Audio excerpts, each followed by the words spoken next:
जय हिंद दोस्तों, आप सभी का जनता टीवी हिंदुस्तान में स्वागत है। हमारे साथ इस वक्त सोशल एक्टिविस्ट और एंटरप्रेन्योर निसार साहब हैं और आज अमित शाह ने ये ऐलान किया है कि इस बार जो 5 साल के लिए जो चीफ मिनिस्टर होंगे वो शुभेंदु अधिकारी होंगे। इसी सिलसिले में बात करेंगे कि 15 साल तक तृणमूल कांग्रेस की यहाँ सरकार रही है और 15 साल के बाद ये सरकार उलट गई, एक तरह से कहा जाए उसे हार हो गई है। और आज अमित शाह ने शुभेंदु अधिकारी के नाम का ऐलान किया कि वो चीफ मिनिस्टर होंगे यहाँ का अगला 5 साल के लिए। और कल शपथ ग्रहण है। शपथ ग्रहण में बीजेपी के सारे जितने चीफ मिनिस्टर सभी आ रहे हैं और उन लोगों ने एक और काम किया है कि यहाँ के जो तृणमूल CPIM के चेयरमैन है लेफ्ट फ्रंट के विमान बोस को भी उन्होंने दावत दी है अपने शपथ समारोह में आने के लिए। और ममता बनर्जी चूँकि इस्तीफा नहीं दिया है, उनका कहना है कि हम हारे नहीं हैं, हमें हराया गया है, तो इसलिए शायद वो उनका जाना मुमकिन नहीं हो रहा है। तो इसी सिलसिले में बात करेंगे। निसार साहब बताइए, आपको क्या लगता है शुभेंदु अधिकारी को जो जिम्मेदारी दी गई है वो किस तरह से बंगाल को चलाएंगे और आप क्या कहना चाहेंगे? सबसे पहली बात है कि हम लोग उनको मुबारकबाद देते हैं जो नए CM आ रहे हैं। और हम लोगों को चाहिए कि देखिए, डेमोक्रेसी का मतलब है चेंज। तो डेमोक्रेसी में सबकी राइट है वोट देने का। तो जहाँ आवाम ने उनको वोट दिया है और वो जीत के आए हैं, तो हम लोग उनको मुबारकबाद देंगे। और हम लोग चाहेंगे कि जो नए CM साहब आ रहे हैं वो बंगाल के लिए अच्छे काम करें और उन्नति के लिए अपना जिम्मेदारी निभाएं।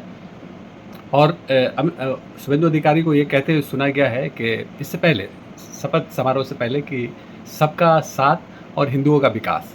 आपको क्या लगता है इससे यहाँ जो अल्पसंख्यक लोग हैं उनमें पैनिक है, वो घबराए हुए हैं, डरे हुए हैं, क्या कहना चाहेंगे? नहीं, कोई अल्पसंख्यक डरा हुआ नहीं है। उन्होंने कहा है सबका साथ, सबका विकास, सबका विश्वास। जो मोदी जी का नारा था उसी नारा को उन्होंने दोहराया है। तो जब वो आए हैं, आने दीजिए। जिम्मेदारी जब उनको मिलेगी तो वो पूरे बंगाल के CM बनेंगे। ऐसा ना कि किसी एक आदमी का CM हो, तो है नहीं। पूरे बंगाल का CM है तो पूरे बंगाल के लिए वो काम करेंगे। और 5 साल देखना चाहिए वो किस तरह से काम करते हैं।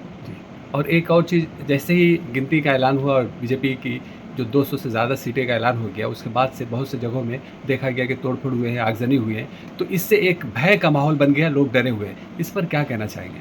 देखिए, बंगाल में तो बहुत सारे इलेक्शन हुए हैं। जब CPM गई थी, TMC आई थी, तब भी। और हर इलेक्शन में कुछ ना कुछ होता ही है। यहाँ का इस तरह का बना हुआ है। तो ये थोड़ा 1-2 दिन तो आदमी को कोई भी नया काम होता है तो उसमें थोड़ा लगता ही है, लोग दहशत में आ जाते हैं। ऐसा कोई बात है नहीं। पुलिस अच्छी काम कर रही है और लोग सब जैसे नॉर्मल ज़िंदगी चल रही थी वैसे चल रही है। अब कोई ऐसा मामला नहीं है। ये जो लोग डरे हुए हैं, अभी भी बहुत सी जगहों में जाने पे ऐसा पता लग रहा है, सहमे हुए हैं, बहुत सी दुकानें बंद हैं, तो आप उन लोगों के लिए क्या कहना चाहेंगे? जबकि शुभेंदु अधिकारी ने ये साफ तौर से कह दिया है, मोदी जी जो कहते हैं कि सबका साथ, सबका विकास और सबका विश्वास, वही नारा इन्होंने भी लगाया है शुभेंदु अधिकारी ने। तो ऐसी सूरत में आप क्या कहना चाहेंगे जिन लोगों की अभी भी दुकानें बंद हैं? नहीं, दुकानों को खोलना चाहिए, कारोबार को करना चाहिए और बाहर आना चाहिए। अपने लीगल जो काम है सब करें, उसमें क्या दिक्कत है? कभी नहीं है, भय क्यों करेंगे? अब नया CM आ रहा है, नई सरकार आ रही है तो उसका स्वागत करना चाहिए। इसमें क्या बात है? वो एक आदमी का CM थोड़ी ना है, पूरा बंगाल का CM बन के आ रहे हैं, तो पूरा बंगाल के लिए वो काम करेंगे। और देखिए, उम्मीद है अच्छा काम करें वो। जी, CPM की सरकार थी, वो गई, फिर तृणमूल कांग्रेस की सरकार आई, तो उस वक्त भी लोग थोड़ा डरे सहमे थे, पता नहीं क्या होगा, लेकिन वो भी ठीक ही रहा। तो आप इस पे क्या कहना चाहें कि लोगों को घबराने की ज़रूरत नहीं है? बताइए। नहीं, एकदम बिल्कुल घबराने की ज़रूरत नहीं है। और सरकार कल शपथ ले रही है, लेने दीजिए उनको। उसके बाद वो अपने सारे प्रोग्राम अपने आवाम के सामने लाएंगे वो, और क्या करते हैं, कैसे करते हैं। वो उम्मीद रखनी चाहिए कि वो अच्छा करेंगे। जी। और आपको क्या लगता है कि जो बीजेपी की सरकार यहाँ पर आ रही, पहली दफ़ा यहाँ आ रही है फुल मेजॉरिटी से, बहुमत के साथ, तो आप इस पे क्या कहना चाह रहे हैं? मैं तो उम्मीद ये रखता हूँ कि सरकार जो आ रही है, फर्स्ट टाइम आई है यहाँ पे, तो उनको अच्छा काम करेंगे वो लोग। क्योंकि अगर आई है तो ऐसा नहीं है कि फिर इलेक्शन में उनको जाना पड़ेगा 5 साल बाद। तो वो अच्छा काम करेंगे तभी पब्लिक के बीच में जाएंगे। और अगर अच्छा काम नहीं करेंगे तो पब्लिक जो आज उनको वोट दी है कल उनको ना भी दे सकती है। तो डेमोक्रेसी है यहाँ पे, तो उम्मीद रखना चाहिए कि वो अच्छा काम करेंगे। और एक जैसा कि आमतौर से देखा जा रहा है कि बीजेपी का मतलब ही मुस्लिम अल्पसंख्यक लोग, हर जगह एक भय का उनके अंदर माहौल रहता है, चाहे वो बिहार हो या UP हो या और भी जहाँ जहाँ है। तो ये एक माहौल बना हुआ है, तो यहाँ पर उसका कोई असर होगा? होना तो नहीं चाहिए। और बीजेपी पार्टी, प्राइम मिनिस्टर ने कई बार स्टेटमेंट दिए हैं, तो मुझे लगता है कि ये भय का माहौल बहुत जल्द ख़त्म हो जाएगा और नॉर्मल हो जाएगा और सारे लोग अपने अपने काम में लग जाएंगे। और सरकार अच्छी चलनी चाहिए और अच्छे से चलाने चाहिए सरकार को। क्योंकि देखिए, बंगाल बहुत बड़ा स्टेट है और ये पढ़े लिखे लोगों का स्टेट है, तो इसकी दूसरे स्टेट से तुलना ना करें, ये अलग नेचर का जगह है। तो यहाँ जो लोग रहते हैं बहुत ही शांति प्रिय लोग हैं। बंगाल के लोग जो हैं बहुत ही शांति प्रिय पसंद करते हैं। वायलेंस यहाँ के लोगों में नहीं है, चाहे किसी कौम के हों, चाहे किसी मज़हब के हों। तो इसलिए मैं उम्मीद करता हूँ कि ये अच्छी सरकार चलाएँगे। जी। लोगों को क्या मैसेज देना चाहेंगे मतलब इस नई सरकार के सिलसिले में और जो बदलाव आए हैं उसके बारे में? नहीं देखिए, बदलाव आया है तो उसका एक्सेप्ट करना चाहिए और सरकार को देखना चाहिए कि 5 साल वो किस तरह से काम कर रहे हैं। जी। जिन लोगों ने वोट दिया उन लोगों ने भी यही स्टेटमेंट, बहुत सारे लोगों का स्टेटमेंट मैंने सुना है कि भाई चेंज किया है उन लोगों ने, कल को अगर अच्छा काम नहीं होगा तो वो चेंज कर देंगे। तो फिर इतना कोई बात है नहीं, देखना चाहिए सरकार कैसे चलती है और अच्छी चलेगी मेरे ख्याल से।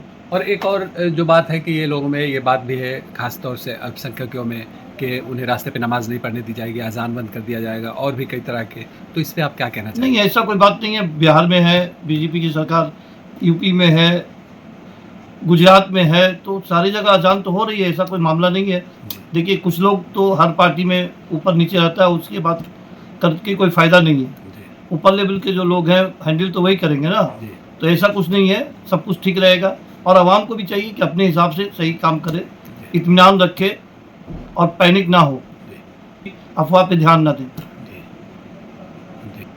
निसार साहब एक और बात जो है बहुत बड़ी, आप अगर गौर करेंगे तो समझ में आएगा कि बड़े पैमाने पे बीजेपी की सरकार जहाँ भी है, कोई बड़े पैमाने पे दंगा नहीं हुआ है।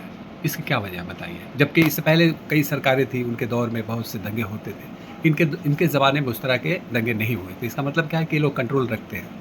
101% कंट्रोल करते हैं, उनका पॉलिसी है, वो बोलते कुछ है, काम वो सबके लिए करते हैं, ऐसा कोई बात नहीं है। और ये बंगाल के अवाम को उम्मीद रखना चाहिए कि अच्छी सरकार चलेगी।